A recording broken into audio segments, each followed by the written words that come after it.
Olá, seja muito bem-vindo, seja muito bem-vinda a mais um episódio desse programa e podcast Advogando em Direito Administrativo. Eu sou o professor Alexandre Maza e nesse programa nós discutimos as melhores estratégias e oportunidades de negócio para quem quer começar do zero advogando em direito administrativo, especialmente licitações e defesa de servidores públicos. Hoje, conforme prometido, eu vou fazer uma primeira live sobre o tema advogando em licitações. E por quê? Porque daqui a 3 semanas estarão abertas as matrículas para o novo curso da minha escola, Advogando em Licitações. É um curso único no mercado em que vai permitir que você compreenda a licitação de ponta a ponta e enxergue quais são os meios de defesa e oportunidades que um advogado tem defendendo licitantes. Para você manifestar o seu interesse em uma dessas vagas, eu deixei um link na minha bio do Instagram, no perfil @professormaza. Eu sei que muitos me seguem e assistem pelo Twitter, ouvem meus podcasts, Facebook, YouTube, outros perfis no Instagram, mas eu estou centralizando nesse meu perfil, que é o perfil que lidera a ação nas minhas redes. Entre lá, @professormaza. Se não me segue, já clique para seguir. E na minha bio, na descrição do meu perfil, você encontra um link para um grupo exclusivo de Zap, que é um grupo de interessados no curso que estará sendo lançado daqui a 3 semanas. Volto a falar mais sobre o grupo e sobre esse curso nas próximas lives de sexta-feira. Garanta já a sua participação nesse grupo VIP, entre lá. O grupo ele está fechado para envio de mensagens, somente eu e minha equipe podemos enviar mensagens, então não vai ser daqueles grupos que incomodam com várias postagens por dia. Todas as postagens vão ser exclusivas sobre o lançamento desse curso. Lembro ainda que o objetivo dessas nossas lives aqui, desses podcasts, é advogarmos juntos. Isso mesmo, você e eu. Sempre que entrar no seu escritório uma causa em que você sentir necessidade de ajuda, entre em contato comigo pelas minhas redes, preferencialmente mandando mensagem direta pelo Instagram no meu perfil, @professormaza, e a gente pode discutir os termos dessa parceria. Especialmente causas tributárias em direito administrativo, que são meus 2 nichos, mas aparecendo também em outros nichos, entre em contato comigo, que eu aciono um dos meus parceiros e a gente faz uma parceria triangular. Você que trouxe o cliente, eu funciono como estrategista e também o meu parceiro vai colocar a mão na massa. Lembrando que estão abertas as matrículas dos cursos de advocacia na minha escola, todos eles, o Advocacia Tributária, o Advogue para Servidores, os cursos de prospecção, planejamento tributário, todos. Só não tem ainda um curso aberto de advogando em licitações, porque ele vai ser lançado nas próximas semanas. Entre lá no site escoladomasa.com.br, veja qual é o curso que te atende melhor e você será muito bem-vindo na minha escola, você será muito bem-vindo nesses meus cursos de capacitação. Muito bem! Então, se você tem interesse em mais informações sobre o curso Advogando em Licitações, clique agora no link que está na minha bio e faça parte desse grupo de interessados no WhatsApp. Advogando em licitações. Hoje vai ser um bate-papo de abertura sobre esse assunto, vou posicionar o tema dentro do nicho do direito administrativo, apontar alguns caminhos para quem está começando, mas é importante que você tenha essa base que eu vou passar hoje. No curso Advogando em Licitações tem todo um módulo exclusivo sobre direito material na licitação, voltado para a advocacia. É muito mais fácil você entrar nas oportunidades de negócio e nos meios de defesa do licitante quando você já tem uma base bem fundamentada no direito material licitatório. Bom, por que advogar em licitações? Veja só, o mercado potencial para quem advoga em licitações inclui todos os licitantes e potenciais licitantes nos mais de 5.500 entes federativos que nós temos no Brasil. Veja, só de municípios já são mais de 5.500. Tem ainda todos os Estados-membros do Distrito Federal e há centenas e centenas de licitações para à União. Mesmo que você more numa cidade de pequeno porte, o seu município faz licitações aí. Faz licitação para compra de materiais hospitalares, para materiais da rede pública de ensino, também estrutura, equipamentos e materiais para as secretarias, para a prefeitura, para a Câmara Municipal. Tudo isso, antes de ser adquirido, pressupõe a realização de uma licitação. E é muito raro que a licitação tenha um participante só. Normalmente são vários e, com bastante frequência, passam de 10 ou 20. De modo que nós temos um universo de potenciais licitantes que é um universo gigantesco. Eu, fazendo uma estimativa aqui, bem por cima, não tem muito como saber isso, mas a partir desse dado das 5.500 unidades federativas, eu digo que seguramente nós temos no Brasil mais de 100 mil empresas participando de licitações, desde microempresas e empresas de pequeno porte até grandes empresas e também empresas internacionais. Então é um mercado todo a ser explorado. Lembrando que o dever de licitar, falaremos disso daqui a pouquinho, vincula o executivo, o legislativo, o judiciário e fundamentalmente também os 3 entes brasileiros que não se enquadram na trilogia, digamos assim, na trindade do executivo, legislativo e judiciário, tá? Defensoria Pública tem que licitar, tribunais de contas também, a mesma coisa vale para o Ministério Público. Bom, e quais são as vantagens da gente advogar em licitação? Um grande universo de empresas potenciais clientes. Eu falo empresas aqui porque a maioria absoluta dos clientes licitantes são pessoas jurídicas, tá? Pode existir até licitação de que participe, em tese, pessoas físicas, mas os licitantes são basicamente empresas. Então a gente advoga para essas empresas.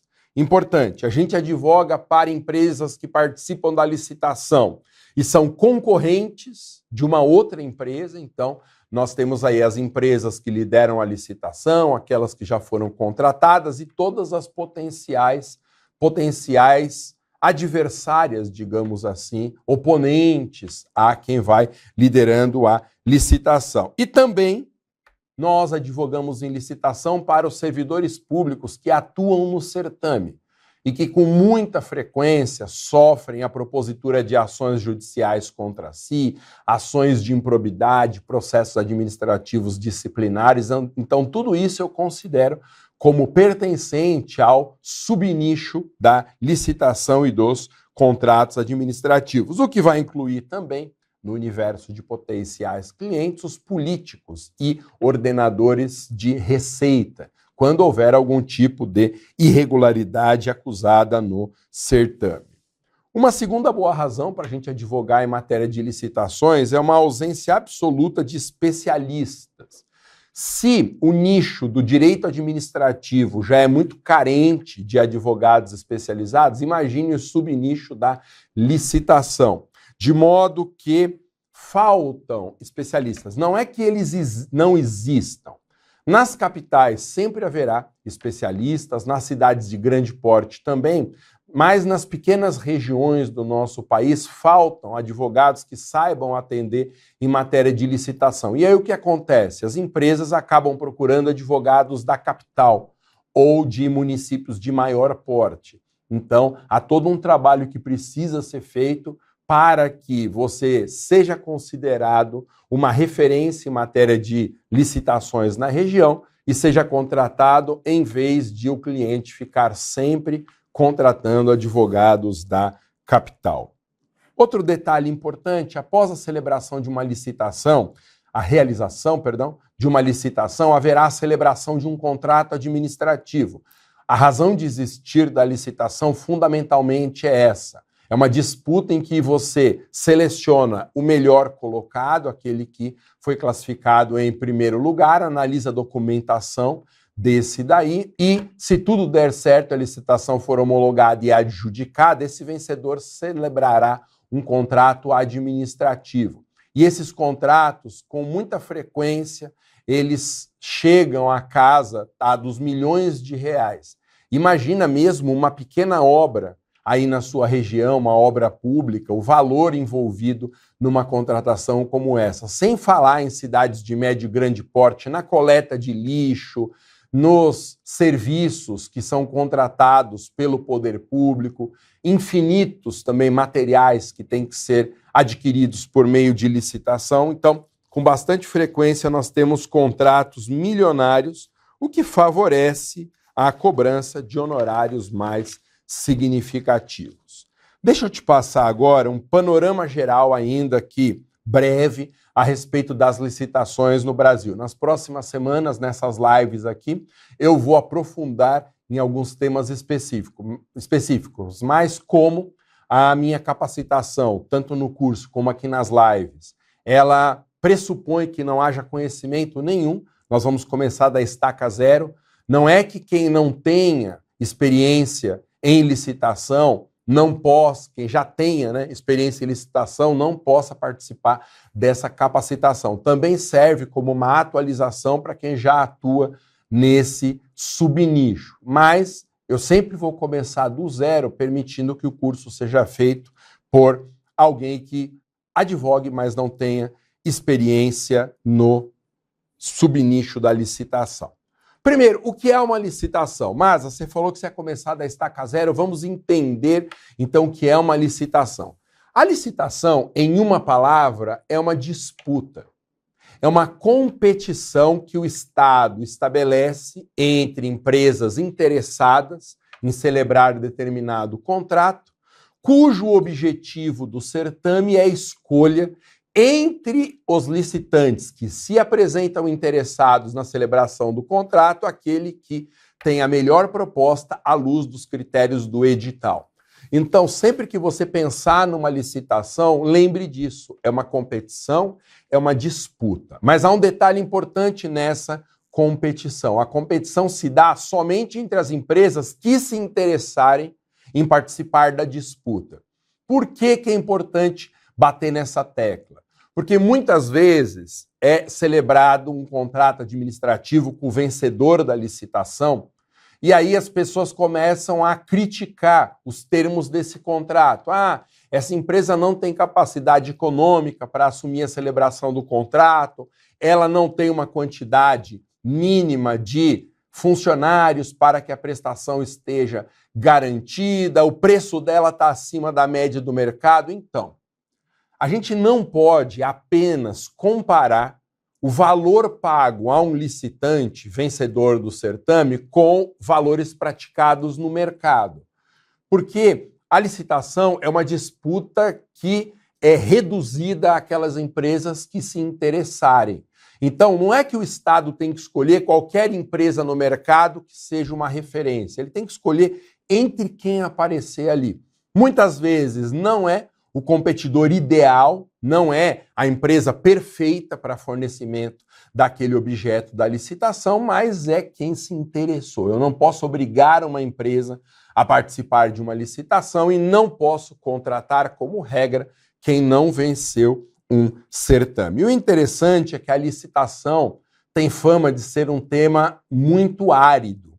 O problema não é nem o estudo em si da licitação, é a grande quantidade de leis que existem na matéria.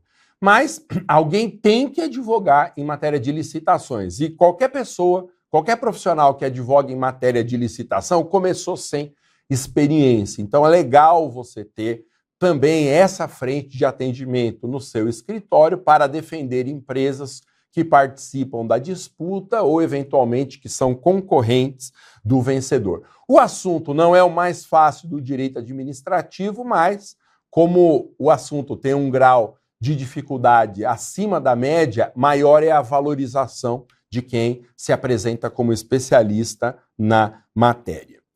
Bom, segundo a legislação em vigor, aproveito para informar que a nova lei de licitações, a lei 14.133 de 2021, já entrou plenamente em vigor, de modo que não se aplicam mais a novos certames as leis antigas. a 8666 de 93, não se aplica a 10.520 do pregão, a lei do RDC foi praticamente toda revogada. Então, essa capacitação, esse curso que eu vou ministrar na minha escola serve também para quem conhecia o assunto sobre as leis anteriores, mas não conseguiu se atualizar na lei nova. Então é muito importante que antes de atender clientes em matéria de licitação, a gente tenha pelo menos um conhecimento fundamental a respeito da nova lei. Essa lei é muito superior às leis anteriores em termos de qualidade técnica, em simplicidade, em mecanismos de escolha do vencedor. Ela é muito melhor, mas completamente diferente das outras. Então, não dá para entrar no universo da defesa de licitantes sem ter informações mínimas a respeito da nova lei, que é a Lei 14.133 de 2021. Essa lei, ela entrou plenamente em vigor no final do ano passado, de 2023, revogando a 8666, a antiga lei geral. A antiga lei do pregão também está revogada, 10.520, praticamente a lei do RDC inteira, regime diferenciado de contratação, a 12.462 de 2011 também está praticamente revogada inteira. Bom, então hoje nós temos uma nova lei geral de licitações e contratos substituindo essas leis anteriores. Bom, quais são os objetivos de uma licitação? Isso aqui é muito importante saber, porque todas as leis em matéria de licitação, seja as leis anteriores, seja a nova lei geral, essas leis sempre apontam os objetivos de uma licitação. Por que a lei se preocupa com isso? Ô Maza, é o legislador fazendo doutrina, falando sobre os objetivos da licitação? Não. O que acontece é que o legislador tem que enfatizar bem esses objetivos para que a interpretação das normas legais seja feita de uma maneira mais correta. Se a gente fizesse uma pesquisa entre profissionais da área e perguntasse para que serve uma licitação, praticamente todo mundo que tiver uma informação mínima sobre o assunto vai dizer que serve para escolher a melhor proposta. A licitação atende, portanto, a uma ideia de competitividade. Quanto mais empresas participando da disputa, melhor será o licitante selecionado, melhor será a celebração do contrato. Então, se costuma pensar que a licitação tem como único objetivo a escolha da melhor proposta. Na verdade, a ideia de uma competitividade é apenas um dos objetivos da licitação. É claro que tem que ser escolhida a melhor proposta entre os disputantes ali. Essa é uma das razões de existir.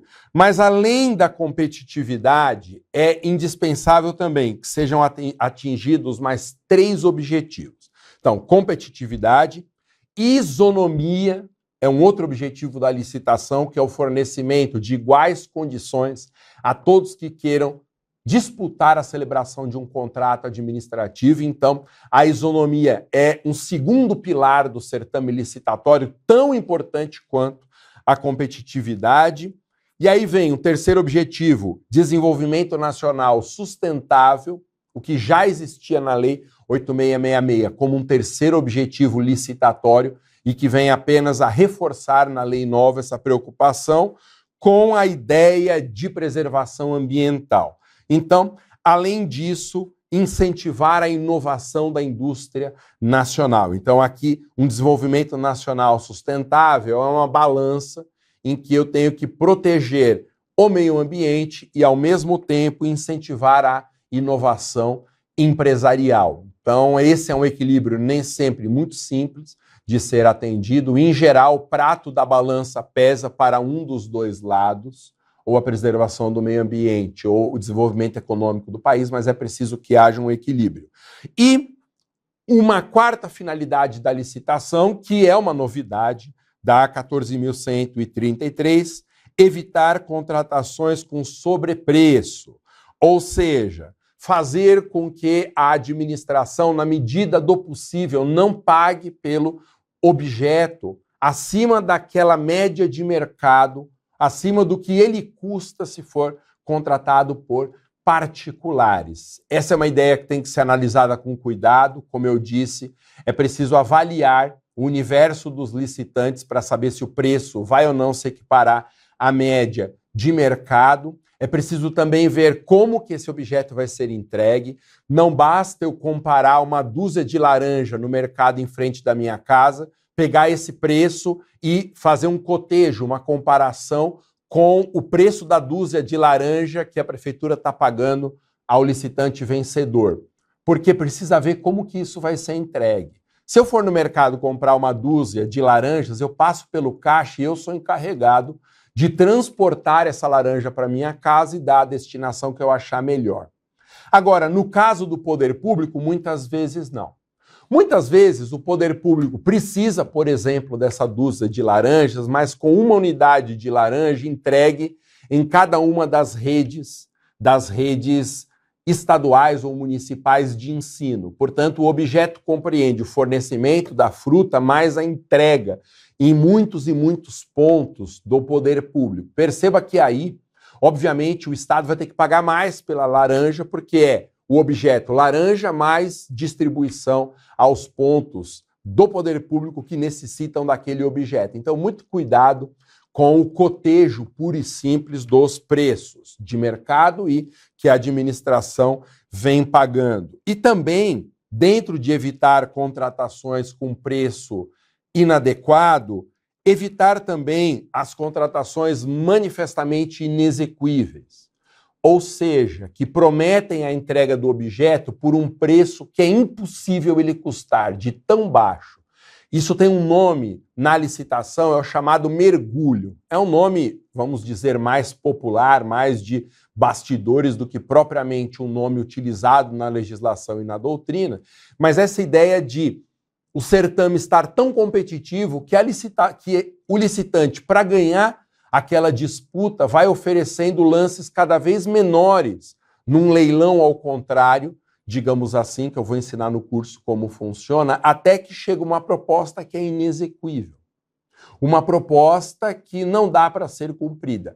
Não interessa para o poder público uma proposta manifestamente inexequível, porque seguramente haverá um problema. Se no mercado o quilo do frango custa R$12 e o poder público está pagando 4, esse frango tem algum problema. Então, é preciso que já no certame licitatório sejam desclassificadas propostas manifestamente inexequíveis, que não podem ser cumpridas dentro das exigências que o mercado impõe. Então, quando nós falamos em evitar contratações de sobrepreço, né, de superfaturamento, também aqui inclui-se a ideia de proibir propostas manifestamente inexequíveis. 2 últimos temas para fechar esse nosso primeiro papo rápido aqui sobre licitação. Quem tem o dever de fazer licitação? Não estou falando agora das empresas que nos contratam, mas sim do poder público. Dentro da estrutura estatal, quem tem que fazer licitação? A regra geral é, se pertence à estrutura do Estado, tem que licitar. Ao contrário, se não faz parte da estrutura estatal, não precisa fazer licitação. A regra geral é essa. Então, toda a chamada constelação das entidades estatais é obrigada a realizar licitação para celebrar os seus contratos. Aqui vai Executivo, Legislativo, Judiciário, os 3 órgãos não tripartidos, Ministério Público, Tribunal de Contas, Defensoria Pública, em âmbito federal, estadual, distrital, municipal, quer na administração direta, quer na indireta, a licitação é obrigatória. Por outro lado, como regra, se determinada pessoa jurídica não fizer parte da estrutura estatal, como regra não precisa fazer licitação. Então você pega, por exemplo, uma organização não governamental, uma ONG, ela não precisa licitar, porque ela não integra a estrutura estatal. Essa é uma forma de pensar apenas aproximativa, ela não resolve todos os casos, haverá situações em que mesmo pertencente à estrutura estatal, não haverá necessidade de licitação e outras em que, mesmo não fazendo parte da estrutura estatal, é preciso que haja licitação. Mas esses são casos excepcionais sobre os quais a gente conversa dentro do curso ou nas nossas próximas lives. E outro detalhe importante, o que deve ser licitado? Então, o dever de licitar é o estudo de quem tem que fazer licitação e o chamado objeto da licitação é o estudo de o que precisa ser licitado. Basicamente, tudo que for contratado pelo poder público pressupõe uma licitação. Sejam bens móveis, imóveis, semoventes, ações de uma empresa, qualquer bem ou serviço que a gente consiga imaginar disponível no mercado exige uma prévia licitação para ser contratado pelo poder público. E aí tem outros casos, concessão de serviço público, permissão e autorização, sempre dependem de que haja uma licitação na escolha de quem é o concessionário, permissionário ou autorizatário, como regra, funciona assim. Há determinados casos com subcontratações em que é necessário, mesmo não fazendo parte do Estado, ser selecionado por uma licitação. Existem casos muito específicos de ONGs, organizações não governamentais que recebem dinheiro público e têm que fazer uma licitação, embora seja um certame simplificado. Basicamente é isso. Tem dever de fazer licitação todo mundo que integra a estrutura estatal e precisa ser licitado qualquer objeto e serviço de que a administração tenha necessidade em adquirir.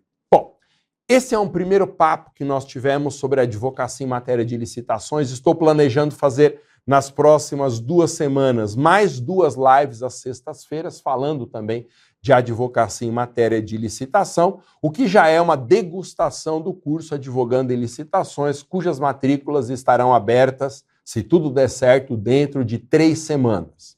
Hoje é Sexta-feira Santa, amanhã, véspera da Páscoa, é o sábado, e eu estarei aqui, né, Rodrigão, da Lopes FX, estarei gravando já os primeiros conteúdos desse curso novo, que será entregue com toda essa estrutura aqui incrível da produtora do Rodrigão, a Lopes FX. Vai ter apresentação na tela, vai ter disponibilidade de imagens, vai ser uma gravação com o que nós temos de melhor disponível no mercado aqui. Então o curso já está saindo do forno. Eu passo mais informações dentro de um grupo do WhatsApp de interessados nesse curso. Para você participar desse grupo exclusivo para interessados, é só você clicar no link que está na minha bio do Instagram.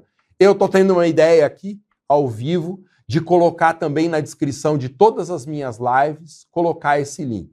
Tá bom? Então, eu informarei mais sobre esse grupo exclusivo. Se você quiser já entrar, ele é um grupo que fica no silencioso até surgirem informações concretas sobre o curso. Então, não será daqueles grupos de WhatsApp que nos incomodam com tanta mensagem. Se você tem interesse, entre hoje mesmo para participar desse grupo. Lembro ainda que o objetivo dessas nossas lives e podcasts é advogarmos juntos. Se aparecer no seu escritório um cliente com um caso em que você sinta necessidade de ajuda, entre em contato comigo, que nós vamos conversar os termos de uma parceria. Nem sempre as propostas de parceria eu consigo fechar, mas atendidos alguns requisitos mínimos, poderemos sim ser parceiros e atender em conjunto esse seu cliente. E termino dizendo que estão abertas as matrículas de todos os cursos de advocacia da minha escola. Advocacia tributária, advogue para servidores, cursos de prospecção, cursos de inteligência artificial que estão fazendo muito sucesso. Esses são ministrados pelo meu irmão, engenheiro William Maza, que é uma das maiores autoridades brasileiras em inteligência artificial para a advocacia, curso de planejamento tributário, tem um monte lá. Você ainda não vai encontrar o curso Advogando em Licitações, porque ele está em processo de criação, mas assim que as matrículas estiverem disponíveis, o curso entrará também na home da minha escola. Valeu? Um excelente final de semana para você, obrigado pela sua companhia, mesmo nesse feriado, e uma excelente Páscoa para você e para sua família. Valeu, até mais, tchau.